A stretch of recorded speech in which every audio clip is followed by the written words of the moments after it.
Breaking news from London, a political firestorm is unfolding. The mayor of London, Sadiq Khan, has clashed head-on with King Charles III in what analysts are calling the biggest constitutional showdown in modern British history. It began as a local policy dispute, and within days it has escalated into a full-scale crisis testing the limits of democracy and monarchy. Who truly holds power in 2025?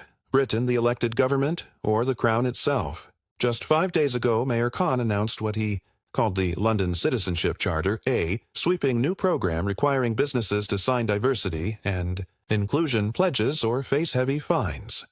Khan described it as a step into the 21st century, a bold attempt to modernize Britain's capital, regardless of establishment resistance. But the statement that followed turned routine politics into constitutional history. Buckingham Palace quietly invoked something called Crown intervention, an obscure constitutional mechanism allowing the monarch to question the legal boundaries of a mayor's authority. It hadn't been used in centuries. Yet King Charles did it, sending a formal letter to Parliament and making that letter public. The moment the document appeared online, Westminster froze. Commentators called it a royal earthquake. By the next afternoon, Sadiq Khan stepped before cameras outside City Hall, his voice trembling with defiance. He declared, "An unelected monarch cannot dictate to 8 million Londoners who voted for change.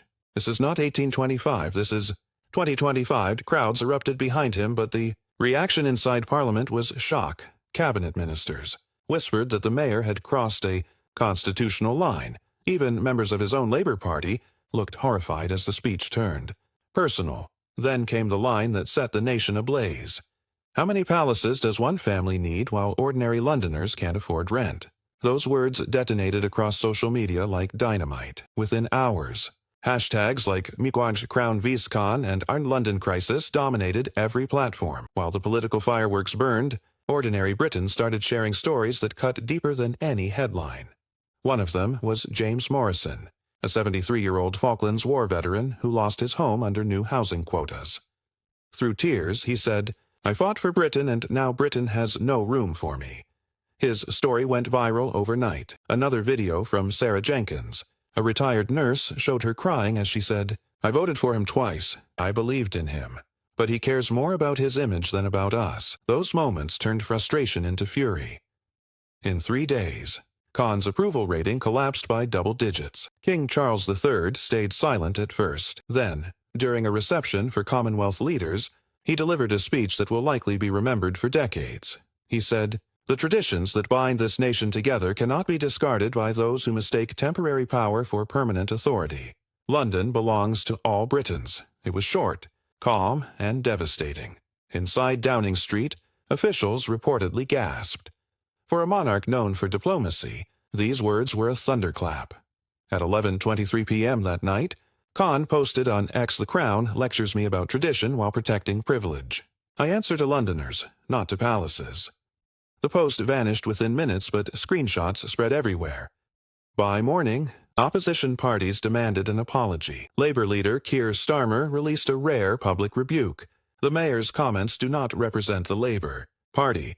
It was political isolation in real time. Markets even reacted. The pound dipped slightly as investors grew nervous about constitutional instability. Just when it seemed the story couldn't escalate further, the Telegraph dropped its bombshell. Leaked internal emails from City Hall. They allegedly showed senior advisors discussing how a clash with the monarchy could energize progressive voters ahead of elections. One strategist allegedly wrote, "We need a villain. The Crown is perfect, if genuine." That meant the spontaneous outrage wasn't spontaneous at all. It was strategy. Constitutional scholar David Starkey called it the most cynical political gamble of the century. By the weekend, London's streets were erupting. Thousands of royal supporters gathered at Trafalgar Square waving flags and chanting, "Defend the Crown." Counter-protesters clashed with police near Westminster. Dozens were arrested. Deputy Mayor Sophie Linden reportedly threatened to resign, telling colleagues the mayor had gone too far. Advisors described Khan as exhausted, glued to his phone, and fighting everyone at once. The Conservative opposition seized the moment. Kemi Badenoch stood at a podium the next morning and delivered a line that instantly went viral. "While Khan attacks the king, real Londoners suffer." She pointed to rising crime, record rents, and the flight of small businesses. Her speech resonated, and the numbers proved it. Within 4 days, Conservative support in London surged past Labour's for the first time in nearly a decade. Even within Labour, the whispers grew louder, some councillors discussing a vote of no confidence against their own. Mayor political analysts now warn this isn't just about one mayor or one monarch, it's about Britain's identity itself. Can elected officials challenge royal symbolism without fracturing national unity? Can the monarchy remain above politics in a digital era where every statement goes viral within minutes? The coming week will bring 3 pivotal moments: a confidence vote on Monday, a parliamentary debate on Thursday, and mass protests planned for Saturday. The outcome could redefine how Britain is governed for generations. In the end, this is bigger than Sadiq Khan or King Charles. It's a struggle between tradition and transformation, between institutions that have stood for centuries and the new voices demanding reform. Britain has faced many storms, but this one is shaking its foundations. So, what do you think? Did the mayor overstep, or did the king? Who truly speaks for modern Britain, the elected voice or the enduring crown?